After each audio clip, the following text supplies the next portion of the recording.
Эми бул Кыргызстанды эң көп жашаган Кыргызстан болуп калды да сиз. Uzun süre yaşadığınız, kaldığınız ülke Kırgızistan oldu mu diyor. 5 sene de Amerika'da kaldım. Биздин Алатоону кыдырып. Ama Amerika'da bu kadar kalmadım. Çünkü yazlar hep 5 yılda geliyorum. Amerika'da kaldım dedi, yaşadım dedi. Ama o kadar kalmadım burada. Bunday Yazlar 5 hep- yıl boyu kalmaktır da. Hep geliyordum Türkiye'ye. Bu биздин Алатоону кыдырып көрдүңүзбү баарын? Bizim bu aladı gezdiniz mi diyor. İşte geçen şeyden dolayı gezdim biliyorsun projeden dolayı ama daha önce de geldim Alatoğa'ya çıktım. Resimlerim var işte bu Sait Dingil'e falan gittik. Kaçta gittik? 2012, 2013, 2014'te göçmen oyunlarına geldik zaten. 2012 ile 13'te geldim. Dağlara gittik çıktık biz. Kırgızistan'daki dedi, Tolon bağırdın, kıdırdın dedi. Bu özümüz. Evet geçen seneden bu tarafa da işte bu Fergana oradaki dağları güneydeki ondan sonra şu Islık Göl'ün şeyleri bu kaya üstü tasvirler var ya resimler onları bakıyoruz Ulutluk sportlarına onların. Yani Taştagı жазуулардын bu улуттук спортторду изилдеп атабыз Cazı dedi. da resimde yani fotoğraf. Жазуу жана сүрөттөрдү издеп атабыз dedi. Evet. Koçkor, Isık Daha Göl, yeni geldim geçen hafta Fergana şeydeydim. Toloruna çeyin barıp geldik dedi. Çoğalay Batkeni. Orada 4000 metre bir dağa çıktık 4200 metre. Al oşol Biyik. 4200 metrelik Kar vardı çıktık ya. dedi. Al jakta kar var bolчу dedi. Oşo jaka çeyin barıp karap geldik dedi. Türkler halkları hep işte eski şamanizm inancından dolayı dağa ne kadar yükseğe çıkarsa o kadar kendisini kök tanrıya yakın hissedermiş. Yani Türk ellerinin bu morunku dini, şaman dininin nemesi, ideologiyası katары bu kançalık biyiktikке çıksa gök tengirge oşonço jakın деген düşünüp bolgon deydi. Oşon üçün taştagı tepenin başına yapmışlar. Yani ovalar var dümdüz oralara yazmamışlar da dağın başına yazmışlar. Toğunun başında dedi oşo сүрөттүн bari oşon üçün. Ошо сиздин идеяңыз жакшы да, канчалык бийикке чыкса теңирге чукул жакын болот деген түшүнүк бар да. Эми мына картага келсек. Şimdi bu harita Kızık karta eкен да, şunun tarihini айтсаңыз. çok ilginç oldu diyor. Bu hakkında biraz söyleyin diyor. Mına tarihte Anladım. kartаны da görsetsem mi belki? O biz buraya ilk kez Türk ellerinde ilk kez buraya Ulutluk Sportlar Araştırma Uygulama Merkezi açtık. Onu söyleyeyim. Türk ellerinin içinden en İlk kez bu, birinci yolu. 2017 yılında buraya Kızılek geldim. Dünyada Türk ellerinin ulutluk sport türlerin jana izilde bor bolup birinci jolu 2017-yılı uşul jerde açtık dedi. Evet ben onun başçısı olarak geldim buraya. Ben oşonun direktörü olup geldim. Direktör olarak geldim. Şimdi biz 2021'de Bıldır'da biz bunu enstitüye çevirdik. Araştırma merkezi enstitü oldu. Ulutluk Sportlar Araştırma Enstitüsü oldu. Былтыр болсо улуттук спорттун түрлөрүнүн изилдөө борбору болсо dedi. Былтырдан тарта институтка айландык dedi. İnstitut boldu dedi. Kança burada memlekette var öküldörümüz. ya memleket bizim 48 tane ama burada birçoğunun resmi yok yani 48 tane. Şu anda kaç tane var burada? 37 herhalde bildiğim kadarıyla. Negisi 48 mamleketте dedi. Evet. Бул жакта yani мен оюмча bunlar 30 temsilcilerimiz bizim. Сүрөттөрү жабышылган жок. Bunlar işte hepsi biz bu online bu pandemiden dolayı hep online bir araya gelip konuşma yapıyoruz. Panel yapıyoruz. Ben sempozyuma bunları hep çağırıyorum. Türkiye'deki yaptığım sempozyuma bunları getiriyorum. Негизи дейт, пандемиядан негизинде биз баарыбыз дейт онлайн Hala- форматта жолугуп көрүшүп сумда сүйлөшүп турабыз, панелдерди уюштурабыз дейт. Постоянно катышып байланышыбыз бар. Mesela benim sempozyumun adı Türk Elleri Ulutluk Sportlar boyunca şey yapıyorum. El aralık sempozyum yapıyorum, uyuşturuculuk. Ama bunlar mesela hepsi yabancı. Bu Sibirya coğrafyası var. İşte Özbek var. Kazak var. Onun dışında hepsi yabancı. Yani ama onlar hepsi geliyor bizim sempozyuma yani. Негизинен дейт, мен уюштурган симпозиумдун темасы дейт эл аралык. Түрк элдеринин улуттук спорт түрлөрү жана оюндары деген темада дейт да, уюштурам дейт. Бирок дейт, менин симпозиумум дейт, бүт эле мамлекеттен келип катыша берет deyt. Evet. Yani hepsi katılıyor. Yani biz Türkçe yazıyoruz. Diyelim ki Kırgızca veya Rusça yazıyoruz. Bunun dünyanın haberi olmuyor. Şimdi mesela 2006'daki olayı David Kirby'nin kaleme alması orada ben öyle bir şey yapmadım. Konum da değildi. kalem almış böyle espriyle böyle karışık çok hoş bir yazı yazmış David Kirby. Negizinden det Kırgızça, Orusça, же Türkçe biz жаза берсек det жалпы дүйнө кабардар болбойт det. Ошон үчүн англисче жазылыш керек det. Мисалы det 2006-жылы Италиядагы менин тартышым det. Жанагындай. Такладым det. Тети досу Дэвид Көрбү жазбаса det тамаша кылып жазыптыр да. Ошо жазбаса ал деле билинбейт болчу. O Manas'ı tartışma olayından David Kirby'nin yazısıyla dünya Manas'ı duydu. Bilmiyordu ki Manas'ı yani. Ошол Дэвид Көрбү жазгандан кийин det бир топ эл билди det дүйнөдө Манас жөнүндө. Evet, kimse bilmiyordu Manas. Ага чейин көбү билишмес det. Эми кезинде Улуу Айтматовдун демилгеси менен Союздун убагында. Мынау ыр түрүндө, поэзия түрүндө которуш кыйын экен. Анан прозага салалы деп Ашым Жакыпбеков Теңири Манас деп китеп чыгарган. Ошол калып калды. Менде бар o kitap.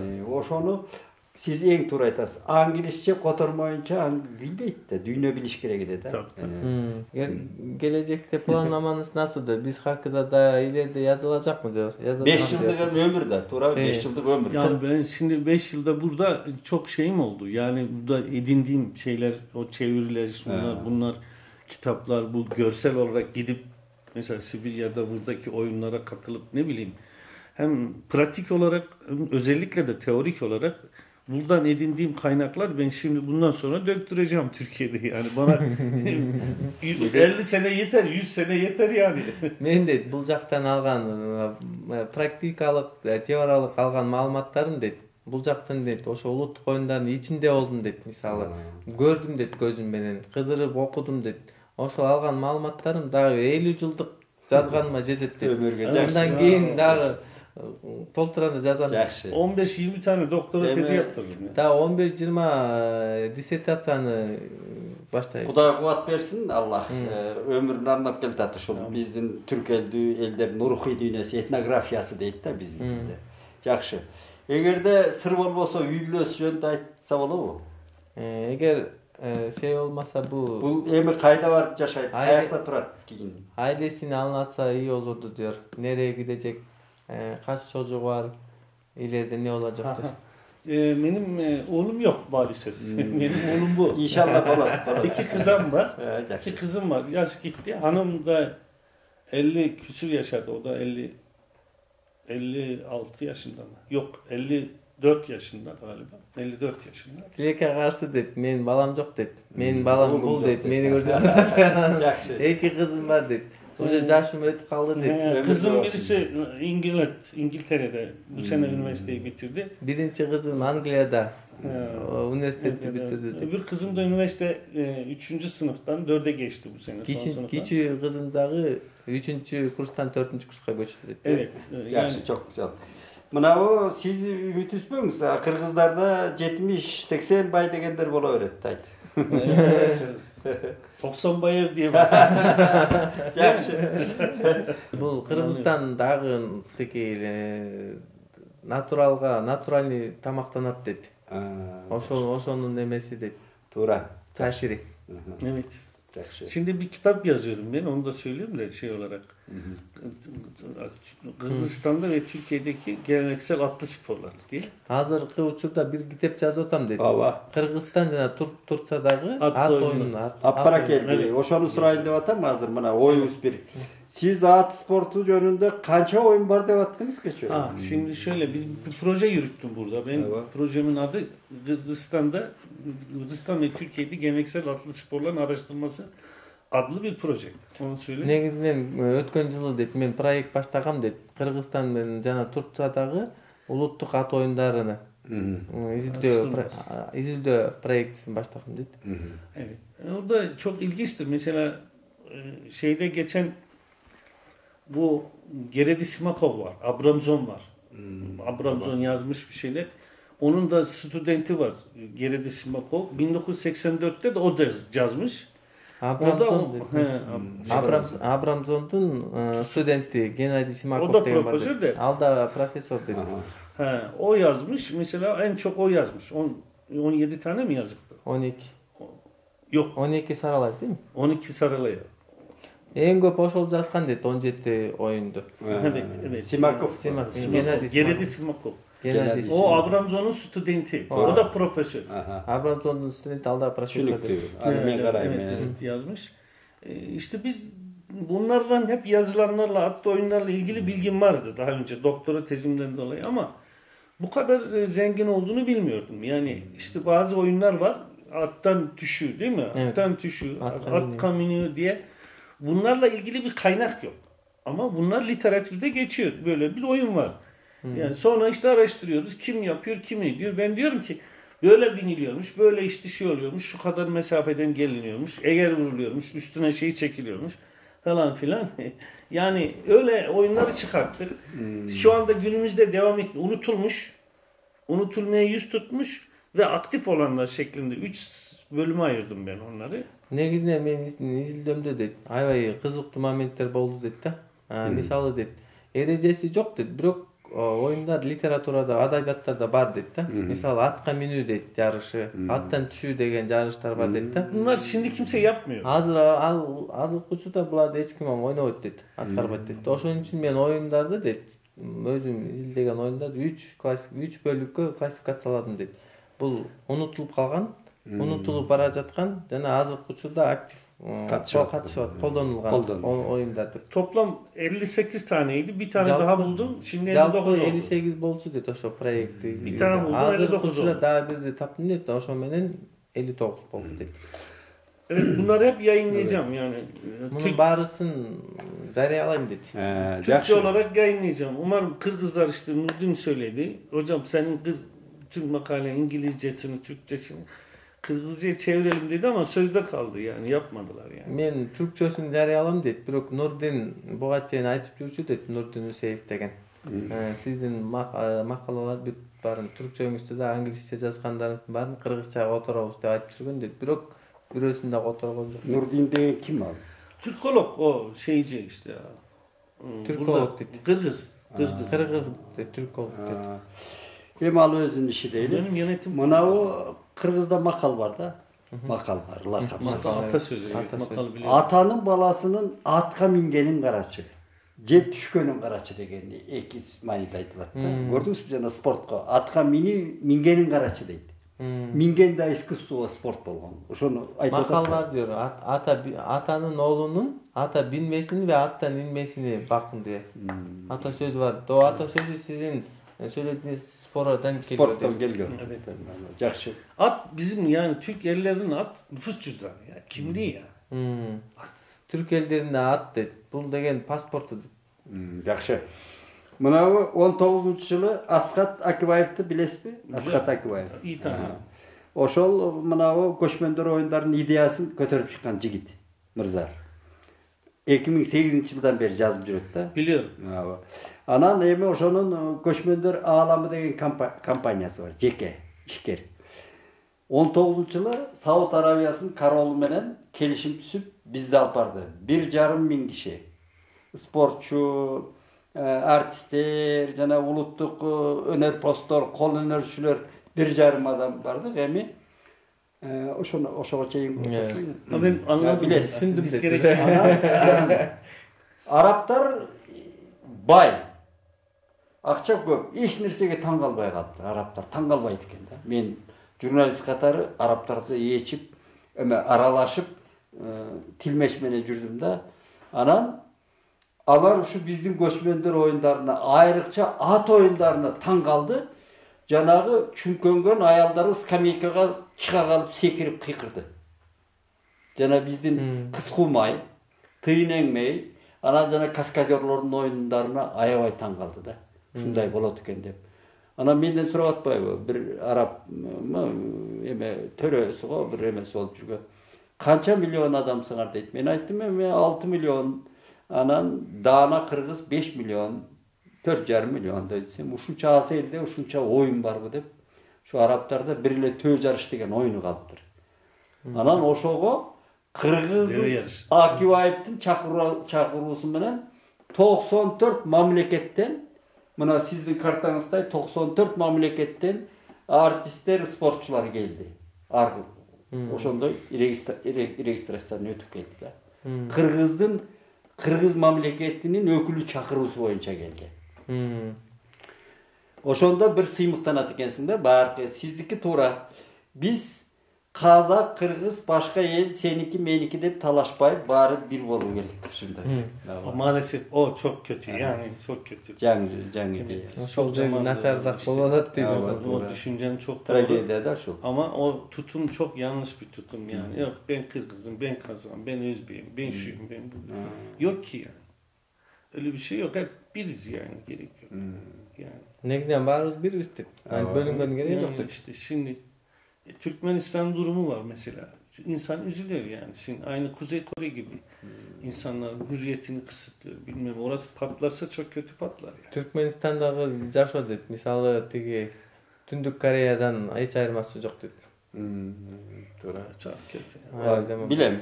Эми мынабу биздин манасы да өзү кыргыздардан биз мына методология деген усул дейт. Ушул окутуу ыкмасы жакшы таппай атабыз да. Себеби балдар азыркы мына интернеттин балдары манасты окубай калды, карабайт. Интернетке ушул окутууну сиз кандай кеңеш берет элеңиз? Канти ушул жаштарга окутабыз манасты? Кандай усулун жаңыртыш керекпи? Manası ben 16 yaşında, 15 yaşında okudum pardon. 15 yaşında. Çünkü bizde Manas değildi. O Abdülkadir İnan'ın kitabı ta şeyde yayınlanmış. Sen söyle. 34'te yayınlanmış da. Abdülkadir İnan 34-yılda жарыяланıptı. Manas'la ilgili. Tabii çok detaylı değil Manas'ı. Yani buradaki çıkan Manaslar gibi. Tatar bolgon bal. Tatar da. Tatar. Tataryadan bargana. Kazan'dan geçmişti Tatar. Kazandan oraya geçmiş. Эми таң калыштуусу. Биринчи да Кыргыздын манасын Сагынбайдан дагы, Саякбайдан да татарлар жазган. Каюм Мифтаков. Мына бизге татар боордошубуз. Tatarlar Türk ellerinde Tatarlar IQ'su en yüksek olan halk Tatarlar. Bu kabul etmek lazım diyor. Türk ellerinin içinden IQ'su en jogorу бул Tatar eli дейт. IQ'su. Ошон IQ'su. Bilimi. Zekası. Meysi. Тура. Evet. Эми Bak İsmail Gaspıralı var. Ondan sonra Zeki Velidi Tokan var. Yusuf Has Hacip var. İşte o Abdülkadir İnan var. Bunlar tüm dünyaya yani dünyanın gelmiş geçmiş en büyük bilim adamları. Bizge de emgek buldu da ular. Bular dünya boyunca birinci orundagı. Sadi Maksud Aksal var. Lenin'in sıra arkadaşı. Sınıf arkadaşı. Sıra aynı sırada oturmuş. Lenin'in klastaşı deyt. Sadi Maksud Bir Aksal. partada oturgan. Tatar. Onun kitapları falan. Atatürk'ün de danışmanı. Ошол окутуунун кандай кеңеш айта алабыз? Şey der hocam sorusu. Bu Manas destanını diyor gençlere nasıl öğretme yöntemin bulamıyoruz diyor. Onu nasıl öğretebiliriz diyor gençlere. Ya işte o öğretim maalesef yöntemi. Şimdi gençlik biraz daha telefondu, işte bilmem neydi. Dijital şeylerle ilgileniyor. Yani kitap okuma artık eskisi gibi değil yani. Okunmuyor. Yani bunu yasaklayamazsın. Çocukların elinden telefonu alamazsın belki ama o Milli Eğitim Bakanlığı'nın bir projesiyle bunu okutmak lazım. Şimdi ataların Manas'ı okuyan ata kültürünü öğrenecek. Ata kültürünü öğrenen ahlaki olarak da kendisini terbiye edecek. Yani bilgi olarak değil sadece ahlaki olarak da kendisini yenileyecek, tazeleyecek yani. Ataların böyle davranmış. Ata işte Manas ata budur.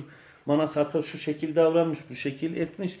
Bir de çocuklarda özgüven artacak yani. O Manas'ın kahramanlığıyla birlikte özgüven artacak. Yani böyle anlatabiliyor muyum? Kendisine güveniyor. Эме дейт. Мисалы эми азыркы учурда заман алмашып атпайбы дейт. Бүт баары технологияга өнүгүп атат дейт. Балдарды азыр китеп окуганга караганда телефондорго көп кызыгат дейт да. Ал балдардын колунан телефондорду кантип алам аксың дейт, ала албайсың дейт. Ошон үчүн бул билим министри барбы? Ошол министрлик тараптан бир проект уюштурушу керек дейт да. Окутуу боюнчачы. Кызыктырып. Çocuklar ahlaki olarak da kendisini eğiter. Жаштар дейт, эгер ошо Манасты окуса дейт, мисалы өздөрүнүн адеп аклактык жактан дагы жаңылайт дейт. Өзүнө ишеним дагы көбөйт. Özgüven artar Өзүнө ишенимдүүлүгү жогорулайт дейт. Тарбиялык ата тегин таныган insanlar чоңойт дейт. Mesela Manas okuyan aynı zamanda zorlukları aşmasını bilir. Zor şartlardan içinden çıkmasını bilir. Манасты окуганда дейт, мисалы кыйынчылыктан чыкканды дагы үйрөнөт дейт. Кыйынчылык учурдан кантип чыгыш керек. Yani bir çok fonksiyon olur. Çok fonksiyon olur yani onu okumanın da. Ошонун дагы көп функциялары бар дейт окуп. Evet, özellikle ruhsal olarak yani çok büyük Руханий faydası- аябай өнүгүү болот дейт. Руханий жактан. Evet. Жақында мен ошо интернеттин YouTube'дан, YouTube каналынан Манас жөнүндө ошо ойлонуп отуруп, анан жазсам эч ким окубай атпайбы, газетте окубай атпалдар. Анан YouTube'га чыктым да. 9 сабак өттүм. Манас сабактары деген. Биринчи Манас Алатоодон Анжандан кыргыздардын алоке чапканы, Манастын Алтайдан төрөлүшү, Манастын кайтып элди жыйнап келиши, Алманбеттин келиши, Каникейге үйлөнүшү, Көкөтөйдүн ашы чоң касат 9 сабак кыска 20 мүнөттөн берсем, ушул эффективдүү болот экен. Баары көрүп атат, көрүүчүлөр көбөйүпчү. Демек интернет аркылуу дагы ошондой иштерди жасаш керек. Бул бир деңиз. Экинчиден Манасты киного тартабыз деп кыргыздар өзүнүн акчасы жок, киного тартабыз деген кыял. Мен Манасты киного тартып кереги жок деп, зарыл тартпаш керек деп эсептейм. Бул киши кандай дейт? Мен diyor bu öncesini çevireyim mi? Kendi anlattığım. Mümkün emес деп ойлойм да. Ben diyor bu kitap gazete yayınladım diyor. Kimse okumadı diyor. Yazdım diyor. Kimse okumadı diyor. Ama bu son günleri YouTube'a 9 ders yaptım diyor. 20 dakikadan 9 ders. Manas'ın doğmasını, büyümesini, evlenmesini o hakkında 20 dakikalık 9 tane ders yaptım. Kıska. Onları izleyen çok diyor. Şimdi Doğru. öyle yapmak lazım Evet, diyor. dijital ortama sunmak lazım. Dijital ortama aktarmak lazım. Yani o aktardığı zaman dediği gibi onu okuyan çok olur. Ama kitap alıp okumuyor şimdi gençler yani. Andan keyin kısaysa. Andan keyin ana kino tартабыз деп желпинет да. Şimdi diyor, şimdiki zamanda diyor bu Manas'ı film çekmek istiyorlar diyor. Ama kendi paraları da yok diyor. Manas'ı Evet, Manas filmi evet çok büyük ekonomistler. o sizin düşünceniz nasıl diyor. Sinema çekmesini Men istemiyorum таптыргым diyor. келбейт да Ben Манас. istemiyorum diyor. Табышма ошол сыр менен Ben калыш. film çekmesini istemiyorum diyor Manas'ı. Şimdi mesela bir Selçuklu tarihi Türkiye'de diziler oynadı mesela değil mi? Mesela Muhteşem Yüzyıl Muhteşem. falan. Bütün dünya izledi. Yani şimdi Manas'ı da dünya tanır o bağlamda sinema olursa ama Manas'ı canlandırma olayı Manas destanından çok küçük kalır. Yani günümüz şartlarında ne kadar Manas'ı, ne kadar iyi bir kurgu, iyi bir film çevrilsin ama bizim beynimizdeki, ruhumuzdaki Manas'ı hiç günümüzde hiçbir teknoloji canlandıramaz. Onu söyleyelim yani. Мысалы дейді, киноға тартса дейді, Selçuk, Osman İmparatorluğun жана великолепный век деген сыяктуу кылып тартса болот дейт, аябай жакшы кылыпчы. Бирок дейт, кайсы гана кино болбосун дейт, биздин ичибиздеги сезимибизди толук көрсөтүп бере албайт дейт. Эң туура. Туура. Çok güzel. Tуура. Ошол боюнча калыш керек. Кызыккан киши өзү окуп алат, да. Evet. Жакшы.